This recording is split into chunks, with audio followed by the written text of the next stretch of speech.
ಎಲ್ಲರೂ ಹೇಳೋದು ಈ ಕತೆ ನನ್ನ ಜೀವನ ಬದಲಾಯಿಸ್ತು ಅಂತ. ಅದೊಂದು ಕತೆ ಹೇಳಬೇಕು ನಿಮಗೆ ನಾನು. ಇದಾದದ್ದು ಮದ್ರಾಸಲ್ಲಿ, ಅದಕ್ಕೆ ಚೆನ್ನೈ ಅಂತ ಕರಿತೀನಿ. ಅವನು ಹ್ಯೂಲೆಟ್ ಪ್ಯಾಕರ್ಡ್ ಕಂಪ್ನಿಯಲ್ಲಿ ಸೀನಿಯರ್ ಮ್ಯಾನೇಜರ್ ಆಗಿದ್ದ. ಶನಿವಾರ ಭಾನುವಾರ ರಜೆ, ಆರಾಮಾಗಿ ಪೇಪರ್ ಓದ್ತಾ ಇದ್ದ. ಅವನ ಹೆಂಡತಿ ಬಂದು,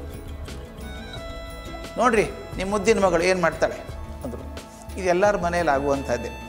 ಮಗ ಅಥವಾ ಮಗಳು ಏನಾದರೂ ಒಳ್ಳೇದು ಮಾಡಿದರೆ ಅಪ್ಪ ಅಮ್ಮ ಇಬ್ಬರು ಅಭಿಮಾನಿ ಅಂತ ಹೇಳ್ತಾರೆ, ನನ್ನ ಮಗ ನನ್ನ ಮಗಳು ಅಂತ ಹೇಳ್ತಾರೆ.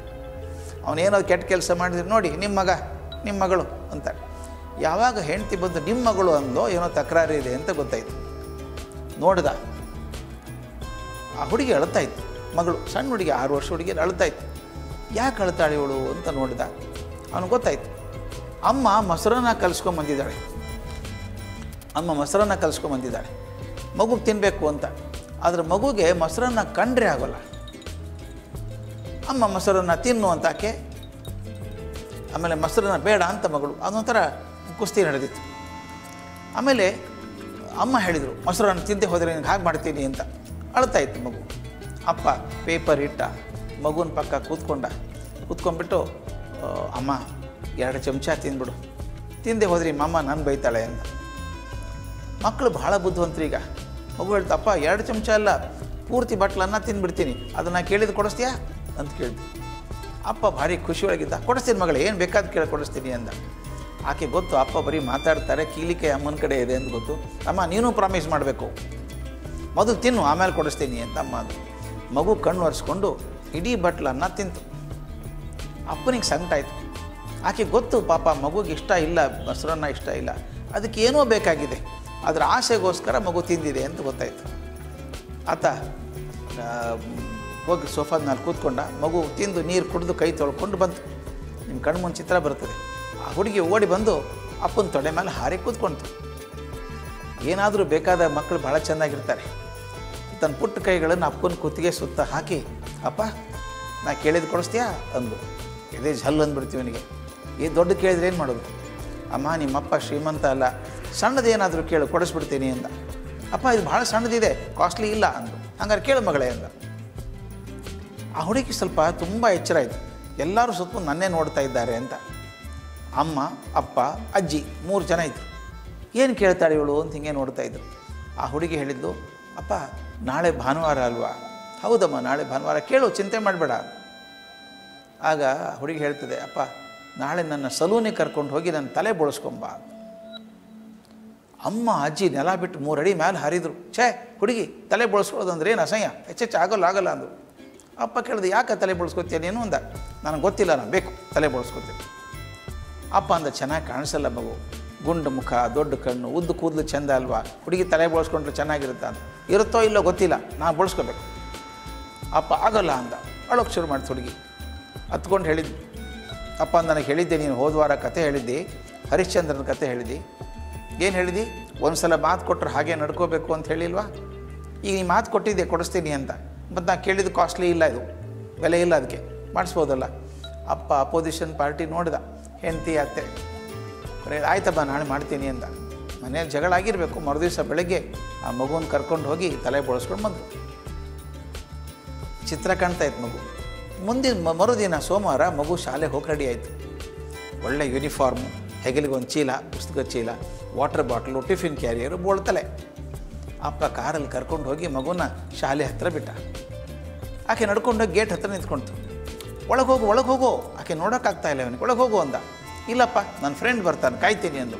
ಅದು ಯಾವ ಫ್ರೆಂಡಪ್ಪ ಅವನು, ನೋಡೇ ಬಿಡ್ತೀನಿ. ತಾನೂ ಕೂತ್ಕೊಂಡ ಕಾರಲ್ಲಿ. 1 ನಿಮಿಷಕ್ಕೆ ಇನ್ನೊಂದು ಕಾರ್ ಬಂತು ಇದ್ರ ಹಿಂದೆ.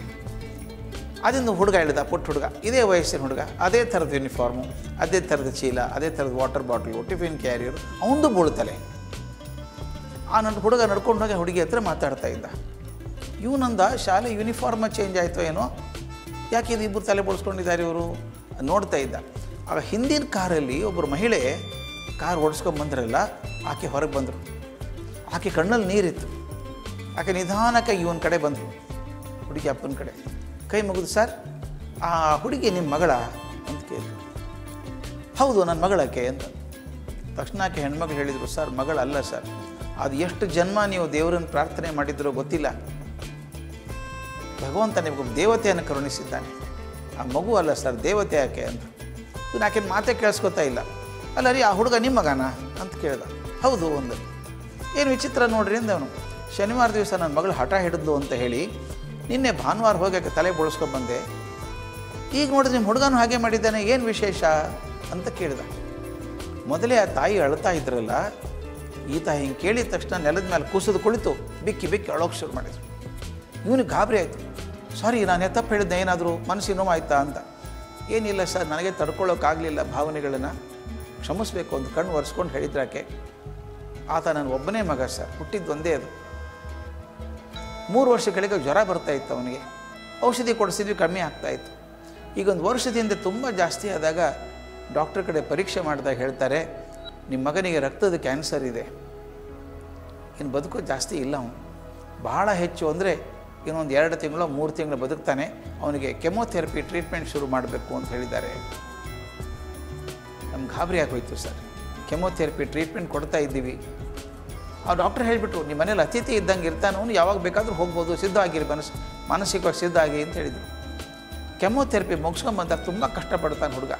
ನಿಮ್ಮ ಮಗಳಿದ್ದಾಳಲ್ಲ ದೇವತೆ ಅಂತ ಹೇಳಿದೆ, ಆಕೆ ನಮ್ಮ ಮನೆಗೆ ಬರ್ತಾಳೆ, ಹುಡುಗನ ಜೊತೆ ಕೂತ್ಕೋತಾಳೆ, ಶಾಲೆಗೆ ಬಾರೋ, ಮನಸ್ಸಿಗೆ ಸಮಾಧಾನ ಆಗುತ್ತೆ ಅಂತಾಳೆ. ಅವನು ಬರ್ಕೊಳ್ಳೋಕ್ಕಾಗಲ್ಲ ನನಗೆ ಅಂತ, ನಾ ಬರ್ಕೋತೀನಿ ಬಾರೋ ಅಂತಾಳೆ. ಮೊನ್ನೆ ಶುಕ್ರವಾರ ದಿವಸ ಅಂತಲೂ ಡಾಕ್ಟ್ರು ಕೂಡ ಆಸೆ ಬಿಟ್ಟಿದ್ರು. ಈ ಹುಡುಗಿ 1 ತಾಸು ನನ್ನ ಮಗನ ಹತ್ರ ಕೂತ್ಕೊಂಡು, ನೀ ಶಾಲೆಗೆ ಬಾರೋ ಸೋಮವಾರ, ಆರಾಮ ಅನಿಸುತ್ತೆ ಅಂತ. ನನ್ನ ಮಗ ಹತ್ಕೊಂಡು ಹೇಳಿದ, ಇಲ್ಲ ನಾನು ಬರೋಲ್ಲ, ನಗುತ್ತಾರೆ ನಾನು ನೋಡಿ ಅಂತ. ನಿಮ್ಮ ಮಗಳು ಏನು ಮಾಡಿದ್ಲು ಗೊತ್ತಾ, ತನ್ನ ಪುಟ್ಟ ಕೈಯನ್ನು ನನ್ನ ಮಗನ ಕೈ ಮೇಲೆ ಹಾಕಿ, ನಾನು ಪ್ರಮಾಣ ಮಾಡಿ ಹೇಳ್ತೀನಿ ಬಾರೋ, ನೀನು ನೋಡಿ ಯಾರೂ ನಗಲ್ಲ, ನನ್ನ ನೋಡಿ ನಕ್ಕರೂ ಅಡ್ಡಿ ಇಲ್ಲ, ನೀನು ನೋಡಿ ನಗಲಾದ ಮಾಡ್ತೀನಿ ಬಾ ಅಂತ. ಆಕೆ ಮಾತು ನಂಬಿಕೊಂಡು ನನ್ನ ಮಗ ಮೊದಲ ಬಾರಿಗೆ ಶಾಲೆಗೆ ಬಂದಿದ್ದಾನೆ. ನಾನು ಕಾರಲ್ಲಿ ಬರಬೇಕಾದ್ರೆ ಗೇಟ್ ಹತ್ರ ನಿಮ್ಮ ಮಗಳನ್ನು ನೋಡಿದೆ. ಆಕೆ ಬೋಳ್ತಲೆ ನೋಡಿದ ತಕ್ಷಣ ನನಗೆ ಅರ್ಥ ಆಯಿತು, ಇದು ನನ್ನ ಮಗನಿಗೋಸ್ಕರ ನಿಮ್ಮ ಮಗಳು ಮಾಡಿದಂಥ ತ್ಯಾಗ ಅಂತ ಗೊತ್ತಾಯಿತು. ಅಪ್ಪನಿಗೆ ಗಾಬರಿ ಆಗೋಯ್ತು. ಮುಖವನ್ನು ಕೈಯಲ್ಲಿ ಹಿಡಿದು ಬಿಕ್ಕಿ ಬಿಕ್ಕಿ, ಅತ್ತ ಅಮ್ಮ, ಈ ಜನ್ಮದಲ್ಲೇನೋ ನನ್ನ ಮಗಳಾಗಿ ಹುಟ್ಟುಬಿಟ್ಟಿದ್ದೀಯಮ್ಮ, ನೀನು ಮುಂದಿನ ಜನ್ಮದಲ್ಲಿ ಮಗಳಾಗಿ ಹುಟ್ಟಬೇಡ, ತಾಯಿಯಾಗಿ ಹುಟ್ಟಿ ಮತ್ತೊಬ್ಬರನ್ನ ಅಕಾರಣವಾಗಿ ಪ್ರೀತಿ ಮಾಡೋದು ಹೇಗೆ ಅಂತ ಕಲಿಸ್ಕೊಡು ಅಂತ ಕೇಳಿದ್ದಂತೆ. ನಾವೆಲ್ಲರೂ ಹಾಗೆ ಇದ್ವಿ ಸ್ವಾಮಿ, ಸಣ್ಣವರಿದ್ದಾಗ ಎಲ್ಲ ಹಂಚ್ಕೊಂಡು ಬದುಕ್ತಾ ಇದ್ವಿ. ಒಂದು ದಿವಸ ಅಮ್ಮ ಹೇಳಿದರು, ನಿನ್ನ ಡಬ್ಬದಲ್ಲಿ ಸ್ವೀಟ್ ಹಾಕಿದ್ದು ಎಲ್ಲರೂ ಕೊಟ್ಟು ಬರಬೇಡ, ಬೇರೆ ಕೂತಿಂದು ಬಾ, ಬೇರೆ ಕೂತಿಂದು ಬಂದೆ. ನಿನ್ನ ಪುಸ್ತಕ ಅವನಿಗೆ ಕೊಡಬೇಡ, ಅವನಿಗೂ ಅಷ್ಟೇ ಮಾರ್ಕ್ಸ್ ಬರುತ್ತೆ. ನಿನ್ನ ಆಸ್ತಿ ತಮ್ಮನಿಗೆ ಹೇಳಬೇಡ, ಬೇಡ ಬೇಡ ಬೇಡ ಬೇಡ ಅಂದು ಸಣ್ಣ ದ್ವೀಪ ಆದಂಗೆ ಆಗ್ಬಿಟ್ಟಿದ್ದೀನಿ ನಾನು. ಎಲ್ಲಿವರೆಗೂ ನಾನು ಒಬ್ಬನೇ ಆಗ್ತೀನೋ ಯಶಸ್ಸು ನನಗೆ ಕನಸಾಗ್ಬಿಡುತ್ತದೆ. ಎಲ್ಲಿ ಹಂಚಿಕೊಂಡು ಬದುಕ್ತೇನೆ ಆಗುತ್ತೆ. ಅಂದರೆ ಎಲ್ಲರೂ ಸನ್ಯಾಸಿಗಳಾಗಬೇಕು ಅಂತ ನಾನು ಹೇಳ್ತಾ ಇಲ್ಲ. ಚೆನ್ನಾಗಿ ಬದುಕಿ ಪ್ರಾಮಾಣಿಕವಾಗಿ ಗಳಿಸಿ, ಆದರೆ ಪಕ್ಕದಲ್ಲೇ ಕುಳಿತಂಥವರ ಕಣ್ಣಲ್ಲಿ ಒಂದು ಹನಿ ನೀರು ಬಂದಾಗ ವಸ್ತ್ರ ತೆಗೆದು ಒರೆಸುವಷ್ಟಾದರೂ ಮನುಷ್ಯತ್ವ ಬರದೇ ಹೋದರೆ ನನ್ನ ಜೀವನಕ್ಕೆ ಯಾವ ಅರ್ಥನೂ ಇಲ್ಲ. ಅದಕ್ಕೆ ಸಾಕ್ರೆಟಿಸ್ ಭಾಳ ಚೆಂದ ಹೇಳ್ತಾನೆ, ಯಶಸ್ಸಿನ ಜೀವನ ಯಾವುದು ಅನ್ನೋದು ಕಡೆ ಮಾತು ಹೇಳ್ತಾನೋ. ಯಾವುದು ಅಂದರೆ, ನೀವು ಸತ್ತಾಗ ಎಷ್ಟು ಜನ ಅಳುತ್ತಾರೋ ಅದ್ರ ಮೇಲೆ ನಿಮ್ಮದು ಯಶಸ್ಸು ಗೊತ್ತಾಗ್ತದೆ ಅಂತ. ನೀವು ಸತ್ತಾಗ ಎಷ್ಟು ಜನ ಬಂದು ಅಳುತ್ತಾರೋ ಅದ್ರ ಮೇಲೆ ನಿಮ್ಮ ಯಶಸ್ಸು ಗೊತ್ತಾಗ್ತದೆ ಅಂತ. ಹೋದ ನಾವು ಒಳ್ಳೇದಾಯ್ತು ಬಿಡು ಅಂದರೆ ಅದು ಅಸಫಲ ಜೀವನ. ಆದರೆ ಇರಬೇಕಾಗಿತ್ತು 4 ವರ್ಷ ಅವನು ಒಳ್ಳೆ ಮನುಷ್ಯ ಅಂತ ಜನ ಅನ್ನೋದಾದರೆ ಅದು ಯಶಸ್ಸಿನ ಜೀವನ. ಸೊ ಯಶಸ್ಸು ಅನ್ನೋದು ನನ್ನ ಪರಿಶ್ರಮದಿಂದ, ನನ್ನ ಜೀವನೋತ್ಸಾಹದಿಂದ, ನನ್ನ ಸಾಮಾಜಿಕ ಕಳಕಳಿಯಿಂದ ಬರಬೇಕಾದದ್ದು. ಇವತ್ತು ಯಾರ್ಯಾರು ದೊಡ್ಡವರು ಅಂತ ನಾನು ಗಮನಿಸ್ತೀನೋ ಅವರಲ್ಲಿ 3 ಕೂಡ ಆ ಮುಪ್ಪುರಿಗೊಂಡು ಕೂಡಿದ್ದರಿಂದ ಅವರ ಯಶಸ್ವಿ ಜೀವನ ಆಯಿತು.